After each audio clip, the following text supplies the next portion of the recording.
Aí, galera, tudo bem? Bom, como vocês pediram, foram muitos pedidos, eu vou gravar o vídeo então para explicar para vocês de uma forma um pouco mais prolixa a questão do ISS, tomador, cadastro. Enfim, vamos ver o que eu consigo fazer em alguns minutos a mais. É claro que não vai ser o suficiente, mas já vai ser aí um pontapé maior para que vocês entendam a questão.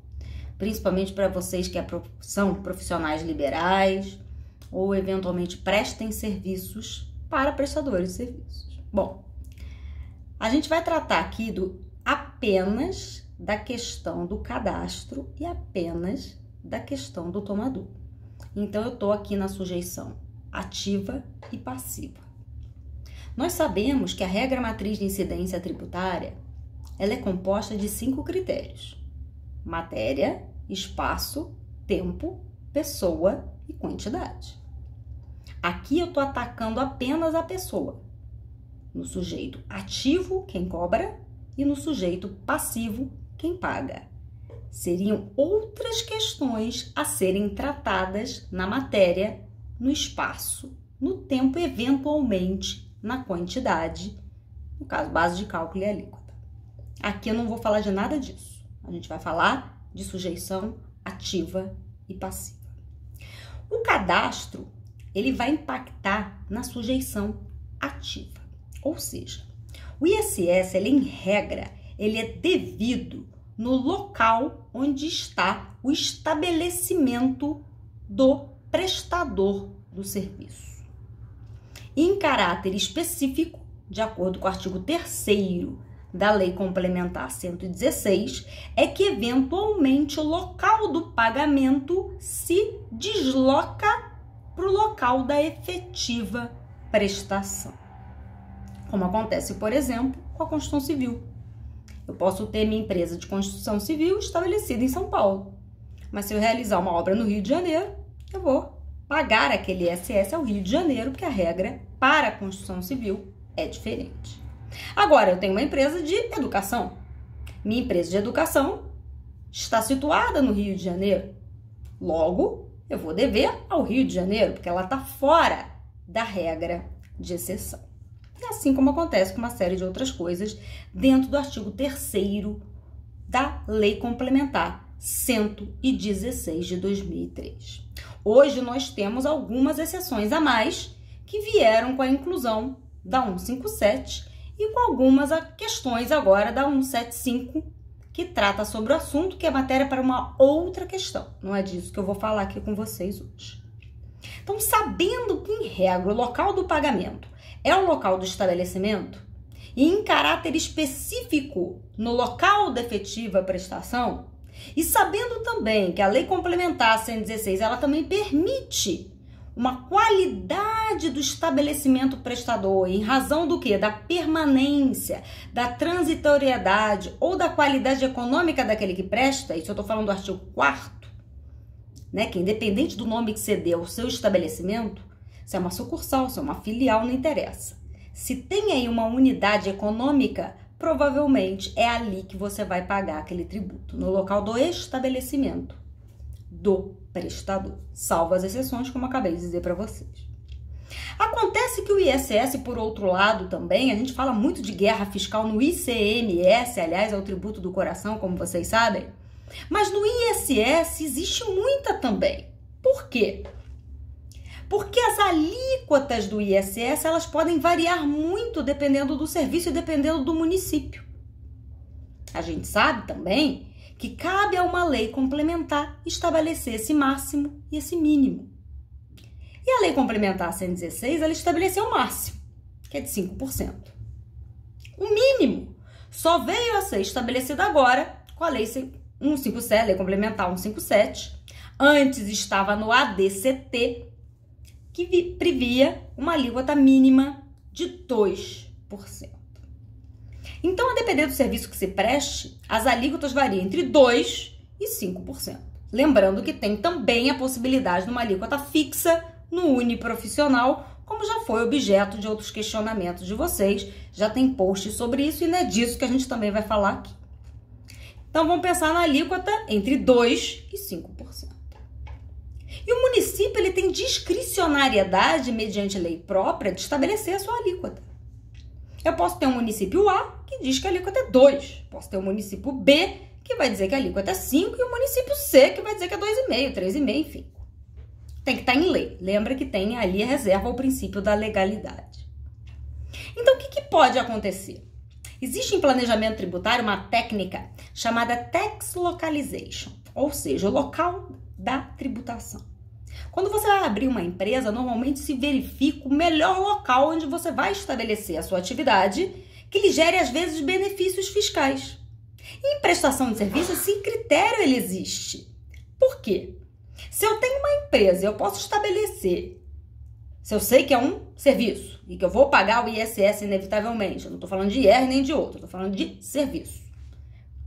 E se eu sei que no município A é 2 e no município B é 5, e um município está do lado do outro, eu tenho amor ao meu dinheiro e, obviamente, você vai querer pagar 2, não vai querer pagar 5. E nada, não tem problema nenhum em você escolher ir para o local que está te gerando um benefício ali. Ou seja, está te gerando uma menor carga. Então, ao invés de pagar 5, você vai pagar 2. O problema é quando você disse que foi e não foi. Aí você está na linha tênue da fraude. Que é aquela história quando você disse que foi, mas na verdade você continua aqui. E São Paulo percebeu isso. Aqui em São Paulo, eu moro em São Paulo, a alíquota da maioria do serviço, é claro que tem algumas seletividades em razão da essencialidade, a depender da atividade, normalmente ela é de 5%. Então, existem outros municípios ao redor cuja alíquota para o mesmo serviço é menor. Por exemplo, aqui próximo você tem o quê? Barueri, você tem Osasco, Santana de Parnaíba. São municípios próximos, cuja alíquota é menor, é 2%, 3%. E se você sabe que entre ir para um local e para um outro, às vezes é meia hora, será que vale a pena meia hora de trânsito para ter uma alíquota efetiva menor e você economizar aquele tributo? É claro que é.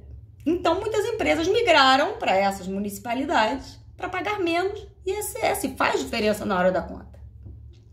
O problema é quando você disse que foi, mas nunca deixou de ir. Você está ali dentro do município de São Paulo, disse que foi para Barueri, mas não foi. Você só criou uma sociedade fachada lá em Barueri para pagar 2, mas o seu estabelecimento, efetivamente, ele está em São Paulo. Acontece que a fiscalização desse troço é difícil, não é tão fácil assim, precisa de pessoas, enfim, e não se tem essa efetividade. E São Paulo teve essa sacada, o que ele fez? Olha, já sei que estão querendo fraudar aqui comigo. Então, o que eu vou fazer? Eu vou criar uma lei e vou estabelecer ao tomador do serviço a responsabilidade por substituição de recolher no meu território aquele ISS. Então, o que ele diz? Ele parte do pressuposto que todo mundo é o quê? Fraudulento. Então, todo mundo, ainda que esteja em outros municípios estabelecidos sem fraude, se prestou serviço a tomador aqui em São Paulo, o tomador aqui em São Paulo vai ter que reter na nota o ISS e pagar a São Paulo. Então, o que acontece aqui? Às vezes existe uma bitributação, ora bolas. Eu vou pagar lá no meu município e vou pagar aqui também. São Paulo, percebendo isso, cria a figura do cadastro. Então, o que ele vai dizer? Você, prestador de serviço, que é localizado em outro município que não é o meu, mas está prestando serviço a tomador localizado na minha cidade, vai se cadastrar e vai provar que de fato você está lá, não está aqui. E se você se cadastrar e conseguir provar que você de fato está lá, não está aqui, aquele tomador do seu serviço localizado naquele município, ele ficará dispensado da retenção do ISS. Durante muito tempo, entendeu-se que a legislação do cadastro, em razão da fraude, em razão das simulações, ela era tolerada. Todavia, vocês sabem, o Supremo Tribunal Federal, este ano, agora em fevereiro, publicada em 1º de março, veio uma decisão em face a essa legislação de São Paulo, no tocante de que o cadastro é inconstitucional, assim assim como a retenção pelo tomador. Porque, afinal de contas, existe a violação da regra de lei complementar prevista na própria Constituição. Assim como a ilegalidade prevista na Lei Complementar 116. E não é possível você ter uma característica de tributar uma questão localizada num outro cenário. Até por uma questão de fraude. Se cabe à lei complementar estabelecer esses critérios e eu violo esse critério, essa minha norma ela é inconstitucional. Se eu criasse uma norma de retenção de todas aquelas que o artigo 3º permite, que a tributação no local onde o serviço é prestado, tudo bem, mas não para tudo. Você viola critérios específicos. É claro que a boa vontade, a questão de você ter ali uma questão de moralidade, talvez, tanto que durante muito tempo, né, ela foi tolerada. Mas isso não quer dizer que ela seria constitucional.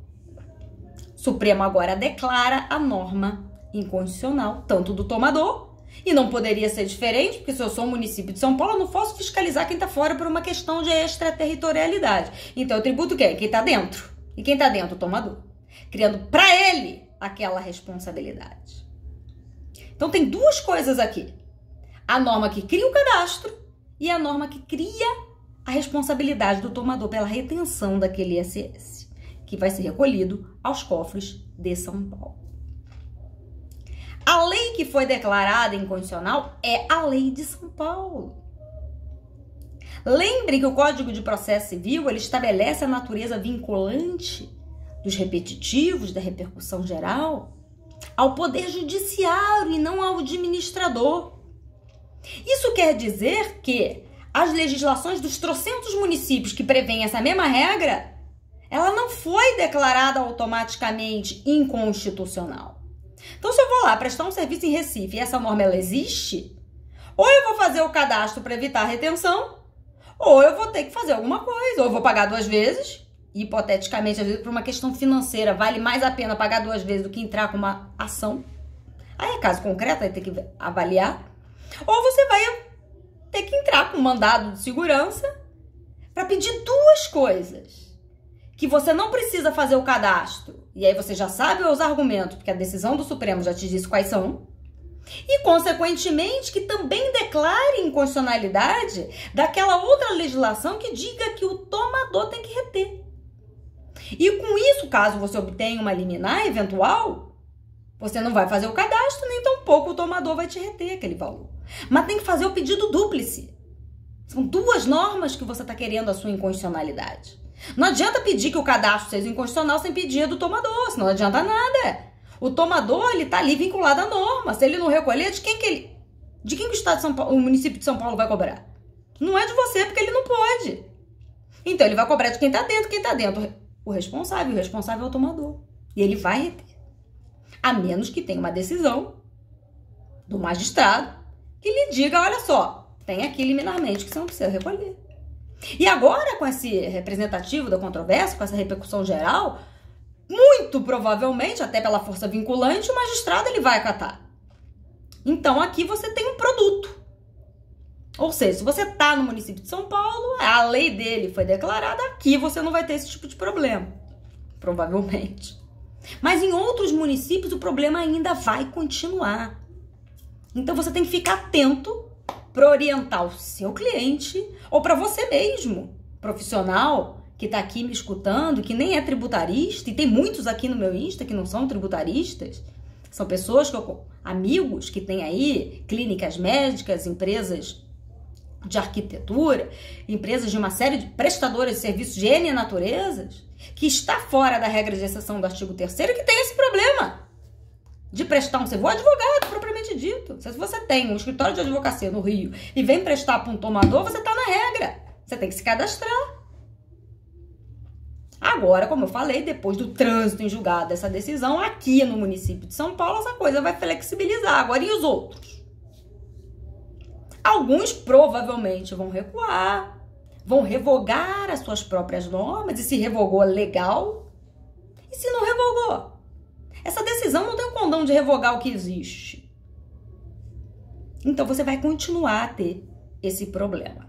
Então fiquem atentos, observem e busque a sua assessoria, busque os seus advogados, ou vocês, advogados, contadores que trabalham com esse tipo de coisa, orientem os seus clientes, ok? Como prometido, então, tá aqui, então, algumas considerações sobre a questão do cadastro e sobre a questão do tomador e as consequências dessa decisão do Supremo para a vida do prestador de serviço. Se gostou, comenta aí para mim e aí a gente faz mais vídeos esclarecedores para outras questões que vocês entendam pertinentes. Um abraço para vocês, até a próxima!